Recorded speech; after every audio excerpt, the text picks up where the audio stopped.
Now, Josh Fenton has got one of the smaller gardens here at Chelsea, but Josh, you're from Gravesend. I am from Gravesend. And yeah. you design and build?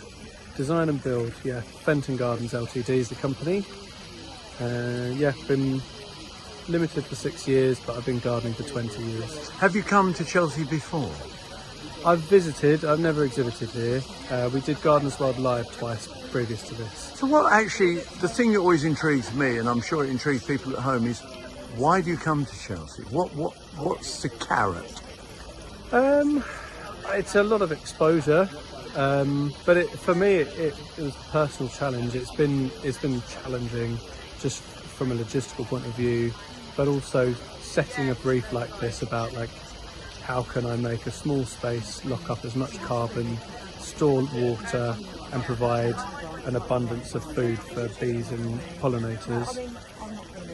How can I do that? And all the research that then goes into that, making it happen, is a really good way to educate yourself. So I think that's rather nice actually, because it's what you're really saying is it's a personal ambition rather than I want to show myself off. Yeah, I mean the rewards are not guaranteed, are they? So who knows? Never. But the learning journey has been fascinating.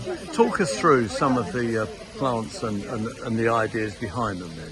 So the idea is to choose things that grow fast, that you need to cut back, and that pollinators are interested in.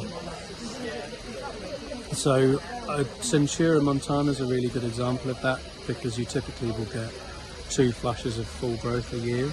When that peters out and you cut it back, all of that growth can be turned into biochar for the beds, and then you get a repeat flush of growth and flowering and another harvest of carbon.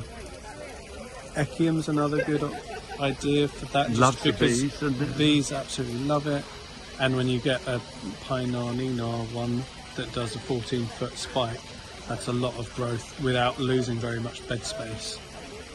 And the idea is that you put everything in containers.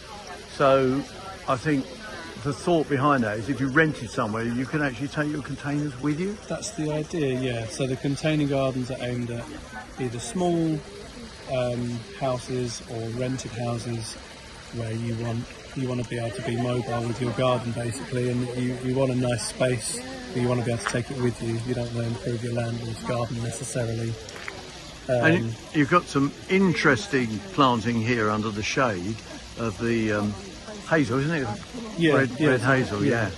And the red hazel actually does produce nuts as well, doesn't it? It does produce nuts, it produces catkins.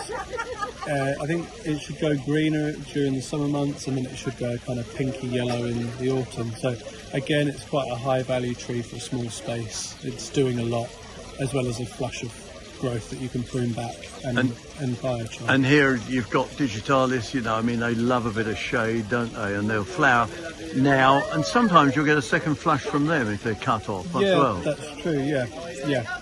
And again with the Tiarella, I mean the ferns are not providing any nectar, but they provide habitat and they provide carbon sequestration where they reject their leaves each autumn. And the Brunera is another nectar campanula, very good for bees. All in all, a lovely little garden. Thank you.